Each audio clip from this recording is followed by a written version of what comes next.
અમરેલી જિલ્લામાં યુવા વર્ગ હવે પશુપાલનનો વ્યવસાય કરી રહ્યા છે। યુવા વર્ગ નોકરી છોડી અને પશુપાલનનો વ્યવસાય કરી લાખો રૂપિયાનું ઉત્પાદન મેળવી રહ્યા છે।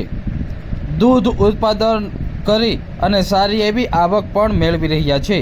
અમરેલી જિલ્લાના સાવરકુંડલા તાલુકાના ગાધકડા ગામના યુવા પશુપાલકને તાલુકાનો પ્રથમ નંબર શ્રેષ્ઠ પશુપાલકમાં મળ્યો। મારું નામ ગોપાલ બાળધા, મારું ગામ ગાધકડા અને ગણેશગઢ મેં તબેલો કરેલ છે અને મારી પાસે અત્યારે નાના મોટા થઈને 30 ઢોર છે અને મેં અભ્યાસમાં તો હું નોકરી કરતો અને નોકરીમાં કાંઈ મજા ન આવતી એટલે મેં ઘરનો ધંધો ચાલુ કર્યો અને એટલે મેં તબેલાનો પ્લાન કર્યો અને મારી પાસે 30 ઢોર છે અત્યારે અને ઉત્પાદન મારી પાસે 17 થી 18 ભેંસો છે અને બીજા નાના મોટા બચ્ચા છે એટલે મારે આખો દિવસનું દૂધ 90 થી 95 લીટર દૂધ થાય છે 2 ટાઈમનું અને મારી પાસે ભેંસો પણ સારી છે અને જગ્યા પણ બહુ વિશાળ છે અને પાણીની બધી સુવિધા છે એટલે મને અમરેલી જિલ્લાના સાવરકુંડલા તાલુકામાં પ્રથમ નંબર મને સરકાર દ્વારા આપવામાં આવેલ છે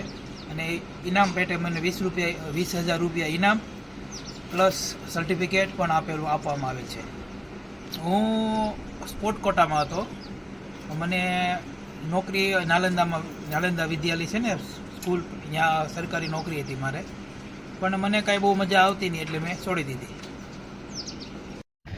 અમરેલી જિલ્લાના સાવરકુંડલા તાલુકાના ગાધકડા ગામે રહેતા આ યુવાએ નોકરી વ્યવસાય છોડી અને પોતાના માદરે વતન ગાધકડા ગામમાં પશુપાલનના તબેલાની શરૂઆત કરી છે।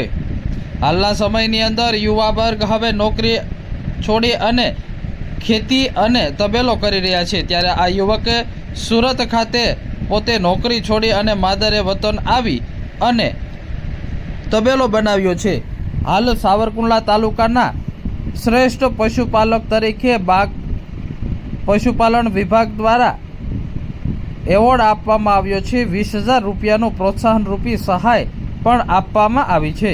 પોતાની પાસે 50,000 થી 1 લાખ અને 30,000 રૂપિયા સુધીની ભેંસ રાખે છે અને ફોગર મશીન તેમજ ભેંસોના પીવાના પાણીની સુવિધા, ચાપ કટર તેમજ ઘાસચારો યોગ્ય સમયે આપવામાં આવે છે, તો તબેલો સાફ સુથરો રાખવામાં આવે છે, જેને લઈને પશુપાલન વિભાગ દ્વારા શ્રેષ્ઠ પશુપાલક તરીકેનો એવોર્ડ આપવામાં આવ્યો છે।